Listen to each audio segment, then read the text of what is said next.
His name was Finn Calder, and if anyone in the village had been asked to describe him, they would have searched for words that fit exactly. Quiet was too vague. She was wrong. Finn did not avoid people out of fear, he avoided noise. Spoken words seemed blunt to him, tools that lost their edge with overuse. He preferred observing how things behaved when left undisturbed. He could sit motionless for hours, not lost in thought, not drifting, but sharply noticing the slow shift of shadows as clouds crossed the sun, the way birds favored certain branches and ignored others, and the subtle change in sound that always came before weather turned. Most people read his stillness as emptiness. It was the opposite. The gorge lay beyond the last plowed fields, where tended land surrendered to stone and rushing water. A narrow trail twisted through spruce and pine before suddenly opening onto the sheer drop, where the river threw itself downward in unrelenting fury. The waterfall was loud enough to drown thought. Most villagers only approached when they had to. To Finn, the roar was not disorder. It was a layered structure. He learned its rhythms the way others learned songs. Morning water carried a different note from evening water. Snowmelt rang sharper than rain-fed flow. Even in sleep, Finn could sense when the river rose. He always brought Ash with him. The dog had grown large and broad-chested, its coat dark as river stone after rain, its movements spare and certain. Ash did not fidget or whine. He seemed to understand that waiting was its own kind of effort. Finn trusted Ash more than any living thing. The dog caught details Finn missed, sudden twitches in the brush, unfamiliar scents on the wind, shifts in the behavior of deer or ravens. Ash was never unsettled by the waterfall. He watched it the way Finn did, as something constant, not threatening. Finn's parents had died in the same hard winter, days apart, when fever swept through faster than anyone could grasp. The village remembered that winter for its cold, not its sorrow. Finn remembered the silence that followed. He moved into his uncle Thomas Calder's house with few words exchanged. Thomas was a man of fixed habits, up early, to bed late, speech plain and rare. He never asked Finn how he felt or demanded explanations.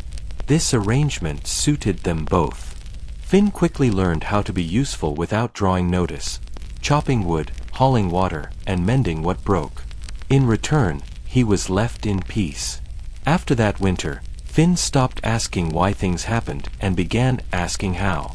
How cold seeped through walls. How wind slipped through cracks no eye could see. How snow piled in some places and melted in others. These questions had answers if you watched long enough. The gorge became his study. The waterfall is his patient instructor. He noticed that while the surrounding rocks stayed slick and moss-covered, there were hollows behind the falling curtain where stone remained dry. Not warm, exactly, but steady and sheltered. He tested this first with his hands, then with hours spent standing there. The first time Finn stepped behind the waterfall, it was late spring, the river swollen with meltwater, spray thick in the air. He moved carefully, feeling for solid footing. Ash followed without pause. The moment they crossed the veil of water, the sound changed, flattened, muffled, and becoming something felt in the chest more than heard in the ears. Finn pressed his back to the rock and waited. The stone was cool but did not steal warmth the way open wind did. Water thundered inches from his face yet never touched him. He stayed until his legs shook. When he stepped out again, he knew the place held possibilities. He returned the next day, and the next. In rain and in summer heat, at dawn and near dusk. He watched how direct sunlight never reached the hollow, yet light still filtered in. How winter snow slid off the overhang instead of piling. How wind lost its bite, broken and scattered by stone and motion. At night, by lamplight, Finn began sketching. He did not draw houses as the village understood them. He drew the paths water favored and the curves stone preferred. He drew spaces shaped by what moved around them. When Finn finally spoke his plan aloud, he did so without drama. It was during an evening gathering in the village hall, with men talking of repairs and winter stores. "I'm building a cabin," he said quietly. Someone asked where. Laughter followed, not cruel, simply the easy kind saved for harmless oddity. Someone wondered if he meant a fishing hut. Another joked he'd never sleep again with that roar. Finn waited until the chuckles faded. "In the rock," he added. That only deepened the amusement. No one tried to stop him. No one offered help either. Construction began in early summer. Finn hauled stone alone, choosing pieces by weight and grain, rejecting far more than he carried. He learned quickly which rocks shattered under pressure and which locked together when set at the right angle. He worked deliberately, tearing down as often as he built. Ash lay nearby, eyes on the water, shifting only when the sun moved. Villagers passed sometimes, offering polite encouragement that carried no real belief. Finn accepted it with a nod. He was not trying to prove anything. He was learning. Weeks passed before the first curve of a wall became clear. Finn anchored it where the cliff itself took the load, letting living rock bear what it was meant to bear. He angled surfaces so spray would glance away rather than strike. He left gaps where damp needed to escape. He worked with the patience of someone who had nowhere else to go. His hands cracked and bled. He bound them and kept going. Ash aged visibly that summer, his muzzle whitening, his naps stretching longer, but he never missed a day at the gorge. The first person to truly notice Finn's work was Professor Malcolm Hargrove, a retired scholar who studied natural systems the way priests studied scripture. He had come to the gorge to measure erosion patterns, and instead found a young man building with an instinct that unsettled him deeply. Hargrove observed in silence for nearly an hour before speaking. Finn answered without pause, explaining the airflow behind the falls and the way spray dispersed, as calmly as if discussing ordinary weather. Hargrove asked another question, then another. His polite smile faded entirely. When he left that day, his notebook remained blank. He needed time to think. Hargrove returned the next morning with instruments and, later, books. He did not lecture. He asked why. Finn answered plainly. Sometimes Finn said, "I don't know yet," and that reply satisfied Hargrove more than certainty ever could have. He recognized a mind that discovered rather than imposed. Together they measured temperature gradients behind the curtain of water, shifts in air pressure, and the dampening of sound. Hargrove began to see what Finn had felt instinctively. He spoke of it to no one in the village. Evidence carried more weight than opinion. By autumn the cabin existed, small, deliberate, seamless. The walls curved inward, blending into the living cliff. The roof was not added but was continuous stone, shaped and sealed to guide water away. Smoke rose through a narrow fissure that looked like a natural crack. From the riverbank, nothing appeared changed. From behind the waterfall, the structure felt like an extension of the gorge itself. Villagers predicted it would not survive winter. Finn did not debate them. He tested, prepared, sealed, redirected moisture, and stored dry firewood in pockets the spray could not reach. He built the hearth deep into the rock so the stone itself would hold and slowly release heat. Ash claimed the warmest spot beside it, and refused to yield it. Hargrove warned Finn privately that storms were growing less predictable. Finn only nodded. He had sensed it in the river weeks earlier. The water no longer rested between surges. The land felt restless. Finn was ready. When the storm finally came, it arrived without warning theatrics. Pressure fell. Wind lingered. Then snow began and simply refused to stop. The village retreated indoors as timbers groaned and roofs sagged. Finn was already behind the waterfall. Outside, the roar turned savage. Inside, sound softened and spread. Stone held warmth. The fire burned steadily. When the first faint, desperate knock sounded against the hidden door, Finn opened it without hesitation. Ash stood beside him, still as carved rock. One by one, villagers arrived, soaked, trembling, alive. They stayed for days. The waterfall broke the storm's fury. The cabin endured. When the storm loosened its grip, it did not end cleanly.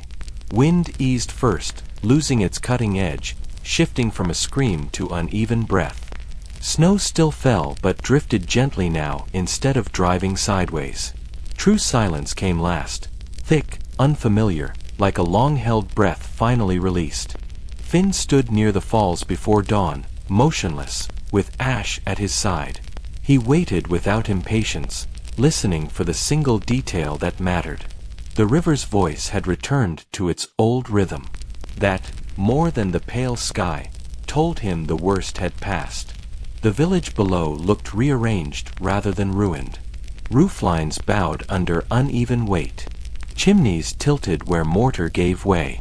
Fences traced drunken paths through drifts that erased old boundaries.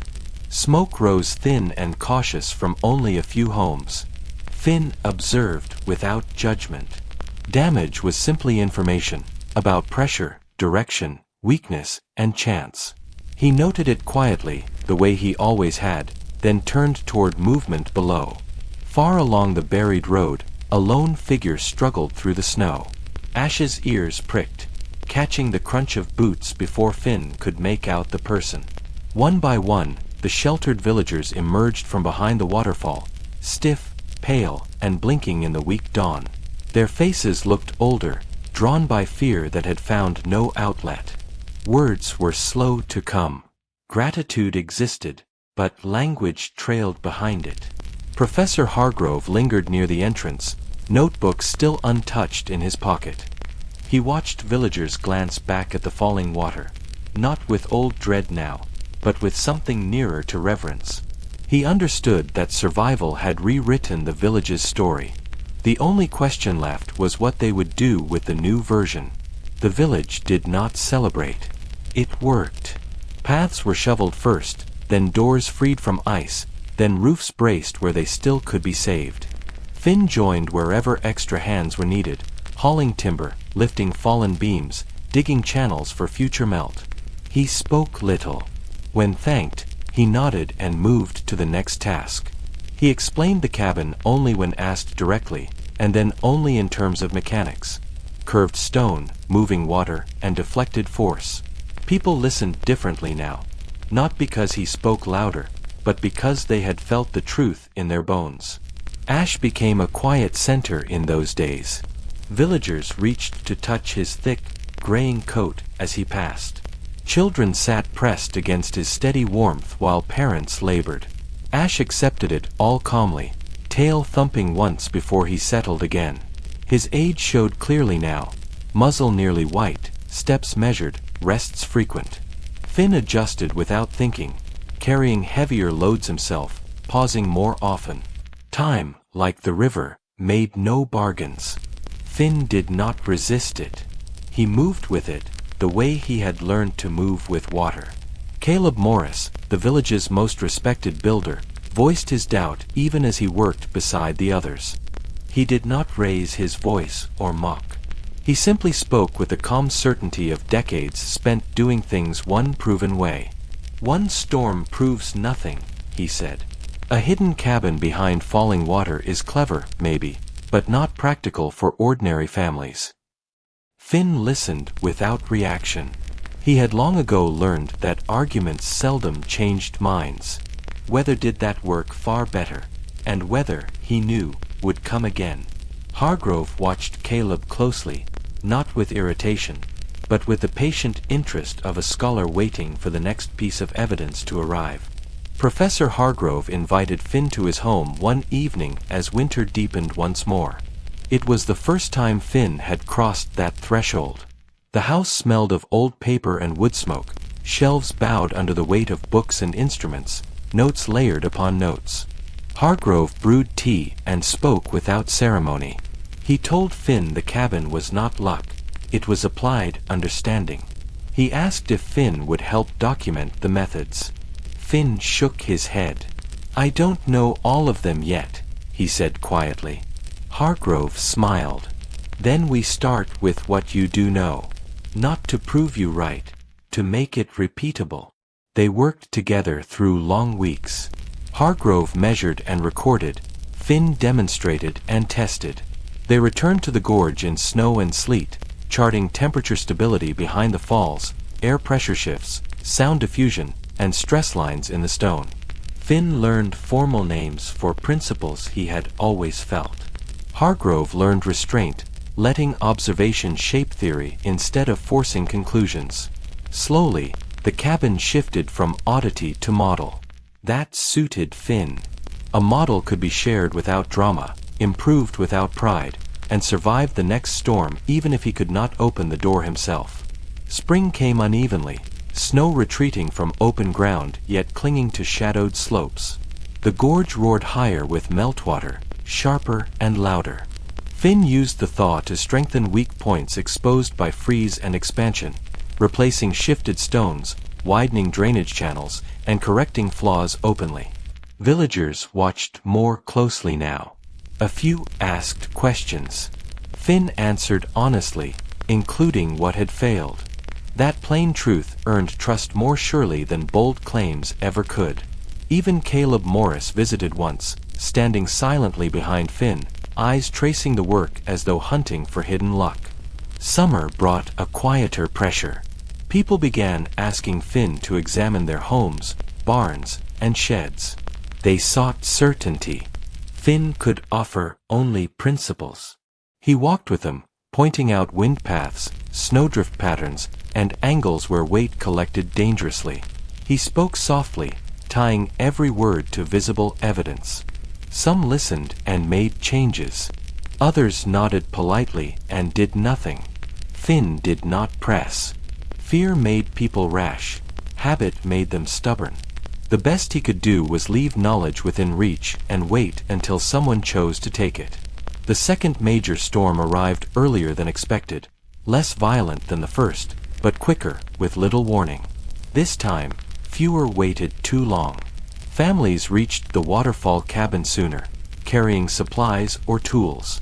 They understood now that shelter alone was not enough. Cooperation was. Inside, the cabin held firm, the stones storing heat, the falling water shattering wind into harmless fragments. When the storm passed, no one spoke of miracles. They spoke of preparation. Caleb Morris said nothing at all, but his silence carried new weight. Afterward, the village shifted in small, lasting ways. People sealed drafts in autumn without prompting. They stacked extra firewood. They braced roofs to shed snow rather than hold it. They dug better drainage. They checked on neighbors earlier. Nothing dramatic, just different.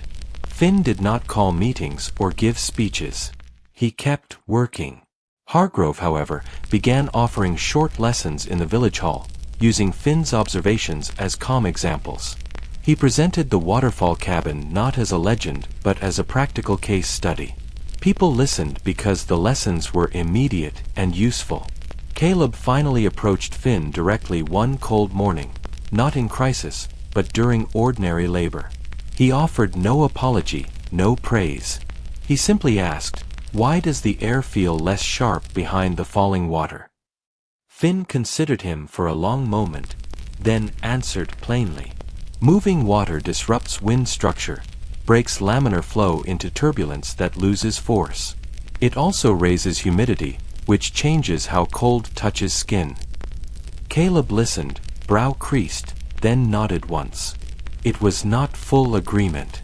It was acceptance that Finn had noticed things Caleb had never needed to name. That was the beginning. That winter, Hargrove and Finn began recording building patterns across the village. Walking house to house, noting where drifts formed, roofs strained, and walls iced. They made simple sketches, arrows, angles, nothing ornate. Finn preferred direct watching to lengthy writing, but he understood Hargrove's insistence on records. Records outlasted people. His parents had gone, their knowledge had gone with them. He did not want the same for what the Waterfall had taught him. The notes grew into a binder, then a small stack, kept dry in oilcloth and stored as carefully as winter provisions. Ash's decline grew clearer with the years. He still followed Finn, but slower. He stumbled once on the gorge path and looked almost embarrassed, as if age were an error he had committed. Finn slowed without remark, carried extra water for more frequent drinks, and lit the hearth earlier on chill days so Ash could rest in warmth. The dog's eyes clouded, his hearing faded. Yet his loyalty stayed unchanged. He still placed himself between Finn and sudden motion. He still watched the world with the same patient calm. Finn did not speak of endings. Finn simply made space for endings. One morning, he found Ash lying near the cabin hearth, breathing slowly and evenly. The dog did not rise when Finn entered. Finn sat beside him, hand resting on the familiar thick fur, and waited. Ash's breathing eased further, then stopped as gently as snow settling on stone. Finn remained there a long while, not frozen in shock, not frantic with grief, simply present. Later, he carried Ash above the gorge, where afternoon sun warmed the rock. He dug carefully, hands steady. He placed no marker beyond a single flat stone. The waterfall continued its endless song. Finn stayed until dusk, listening, letting sorrow settle without resistance. Loss was not a crisis. It was a season. After Ash's death, the world behind the waterfall felt altered. The roar was unchanged, the spray the same, the stone the same. Yet the space beside Finn was empty in a way that reshaped time itself. He kept his routines, walking the gorge path, checking joints and drainage, and returning to the village for ordinary repairs. People noticed the absence and spoke softly, if at all. Children stopped asking about Ash after the first week.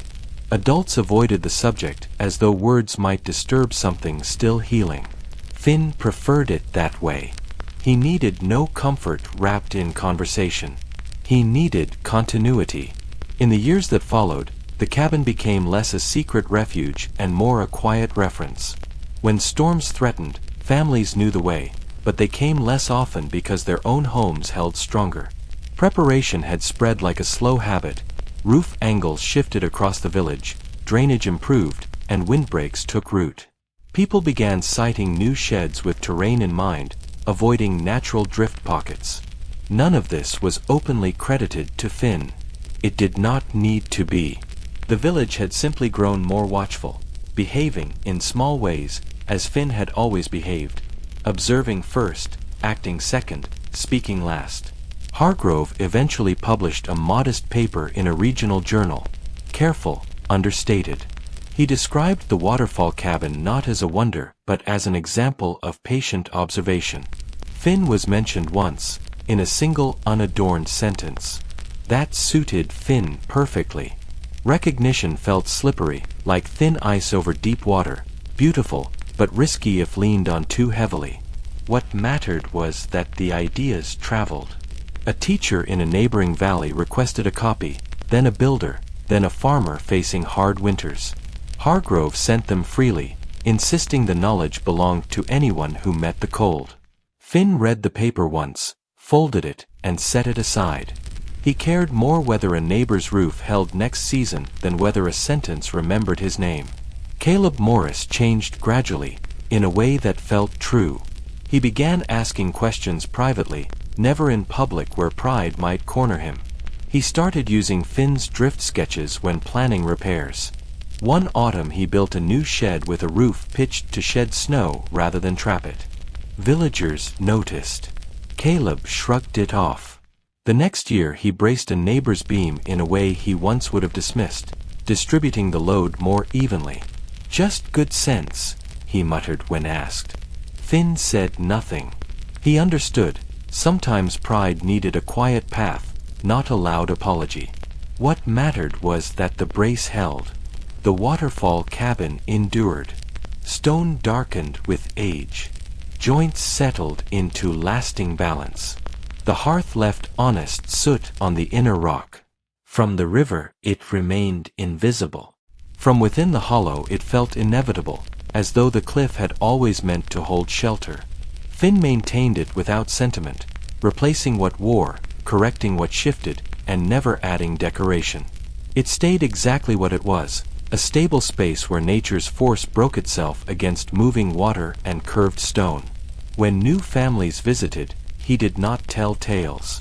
He pointed out where water struck hardest, where air stayed calm, and where heat lingered longest. Then he stepped back and let them see for themselves. As Finn grew older, children began coming to the gorge not to play but to learn. Hargrove brought small groups, teaching them to read drift lines, to feel air changes on their palms, and to catch the quiet warnings a landscape offered before a storm. Finn rarely spoke in these lessons, but when he did, the children listened. He did not lecture. He asked what they noticed, let them answer wrong, and then corrected them with more looking. Hargrove called it education. Finn called it attention. The children learned the land was not a foe but a system, and systems could be read by anyone patient enough. When Hargrove's health began to fade, Finn visited more often. They spoke little. Hargrove's voice weakened, but his eyes stayed keen.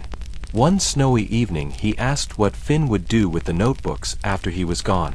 Finn answered at once, keep them, add to them, and share them when asked. Hargrove nodded, content.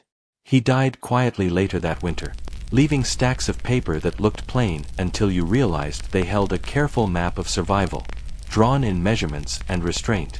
Finn carried the notebooks home himself, wrapped as gently as something breakable. In a way, they were. With Hargrove gone, some expected Finn to step into the role of village authority on storms and building. Finn refused it simply by never claiming it. He did not summon meetings or deliver speeches. He kept working. If asked for help, he helped. If asked for an explanation, he explained. If someone sought guaranteed certainty, he offered none, only evidence, observation, and practice. Some found this maddening, others found it steadying. Over time, the village adjusted to his way the same way it had adjusted to the waterfall itself, learning to live beside something powerful without needing to control it. The gorge kept its rhythm. The water fell. The stone held. Finn continued. By accepting that some forces could not be commanded, only understood. The notes Finn kept grew thicker, labeled plainly, roof loads, drift patterns, wind angles. He stored them high and dry, safe from fire or flood. A particularly harsh winter struck a decade after the first great storm, the kind that tested habits more than walls. It dragged on, grinding people down. Food stores mattered. Cooperation mattered. Preparedness mattered. The village did not unravel into panic as it once might have. They shared labor, checked on the elderly, and passed firewood when supplies thinned. The waterfall cabin served as a final reserve, not the only lifeline. That shift proved more than any single storm ever could. The village had truly changed. Finn watched quietly as neighbors helped one another without disaster's immediate whip. Preparation had quietly become culture. In the deepest cold, that was worth more than stone. Caleb Morris died that winter, not from exposure, but from age and a swift illness. Before the end, he asked Finn to visit. Finn went without rush. Caleb's voice was faint, but his gaze was steady. "You were right," he said, plain as reporting the sky. Finn offered no triumph, no grateful words. He simply nodded. Caleb's fingers tightened briefly on Finn's sleeve. "Don't let them forget," he whispered. Finn understood, not his own name, but the habit of attention, the quiet discipline of preparation. Caleb passed the next morning. The village buried him in hard frozen ground. The roof braces he had once dismissed stayed in place, silently holding. Over time, the waterfall cabin became less secret and more of a landmark, though it remained hidden from casual eyes. Travelers heard of it in passing talk, not as a myth but as a practical example. A farmer from a far valley came one autumn to see how stone and falling water could shelter together. Finn showed him without ceremony. Then a builder arrived. Then, a teacher. Finn did not seek them out, but he never turned them away. Each left with notes, sketches, and memories. Finn watched them go with the same calm he watched storms gather. What mattered was what they built afterward. Letters came later, improved barns, safer homes, winters faced with less loss. Finn read them once and tucked them away. They were quiet proof, the kind that needed no display. Finn grew older. Hair grayed. Hands stiffened on cold mornings. Yet he remained steady. He still walked the gorge path, slower now, sometimes pausing on a stick, but always reaching the falls. He maintained the cabin, checking joints, clearing drainage, and feeding the hearth when needed. He sat longer on the flat stone above the water, listening deeper. Without Hash, the silence was wider, but it was not absence. It was a fuller presence. Young people sometimes joined him, drawn not to play but to learn. Finn did not teach with words. He taught by waiting long enough for them to notice what he noticed. That patience became his truest legacy, more lasting than any wall. One spring, a young couple planning a small home near the village edge asked Finn not how to build it grand, but where to place it so winter would not fight them endlessly. Finn walked the ground with them. He watched grass bend in the breeze, noted lingering snow in shaded hollows, and pointed to a gentle rise with natural drainage and existing windbreak trees. The couple thanked him. Finn nodded. Months later, their roof held firm through a heavy fall that damaged others. They never called it luck. They called it common sense. Finn sat by the waterfall afterward and allowed himself the faintest trace of satisfaction. Common sense, he knew, was never common until someone taught it. Patiently, quietly, without demand. In the end, nothing about Finn's life appeared dramatic from afar. He never grew famous. He never left the village. He built no monuments. He shaped one shelter where the land itself offered protection, and then helped his people learn to listen. The waterfall kept falling, indifferent and eternal, breaking wind, scattering snow, singing the same endless song. Finn still sat on the flat stone on quiet mornings, listening. The patterns remained, steady as breath. Not warnings, not promises, just truth, repeated forever for anyone patient enough to hear. The water remembers flow. And so do we. That was the complete story. If you enjoyed it, please subscribe to the channel and hit the bell icon so you don't miss the next ones. We'll meet again on Hill Destiny with another tale. Take care. Glowing Star.